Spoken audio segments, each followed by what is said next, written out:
Il était une fois, dans un petit village au bord d'une grande rivière, un homme veuf qui avait une fille nommée Salma. Elle était belle, travailleuse et obéissante, et tous dans le village l'aimaient pour sa gentillesse. Un jour, son père se remaria avec une femme qui avait une fille, Layla, paresseuse et capricieuse. La belle-mère aimait beaucoup Layla et donnait toujours tout ce qu'elle voulait, tandis que Salma devait s'occuper de toutes les corvées de la maison. Chaque matin, Salma balayait la cour, lavait le linge, préparait le pain, puis allait chercher de l'eau à la rivière.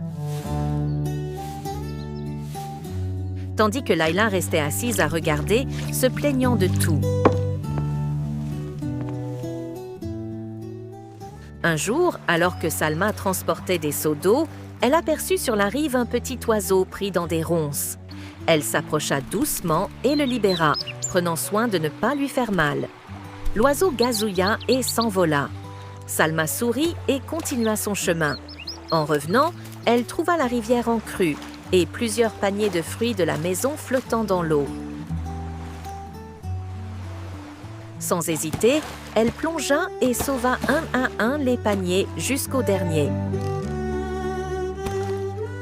Fatiguée mais heureuse, elle posa les paniers et essuya la sueur de son front. Quand Layla vit tout cela, elle se moqua. « Pourquoi te fatiguer ainsi?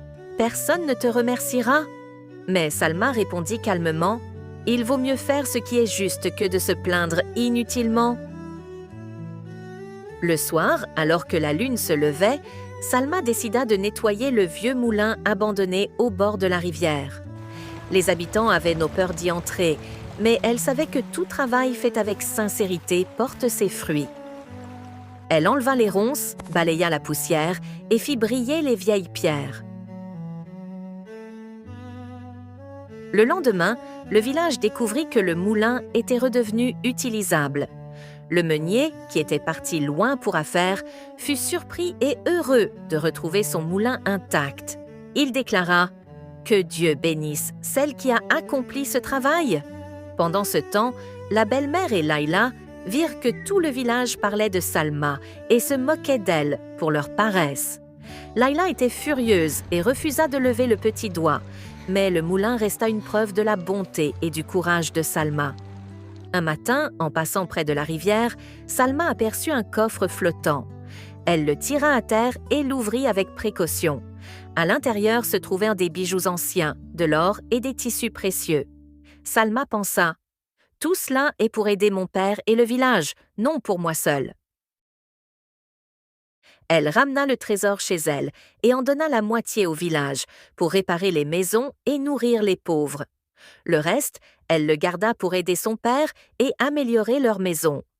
La belle-mère et Layla, voyant la générosité et le courage de Salma, comprirent qu'aucune paresse ni méchanceté ne pouvait surpasser la bonté et le travail sincère. Et ainsi, Salma grandit, respectée et aimée par tous, et son village prospéra grâce à ses efforts et son cœur pur.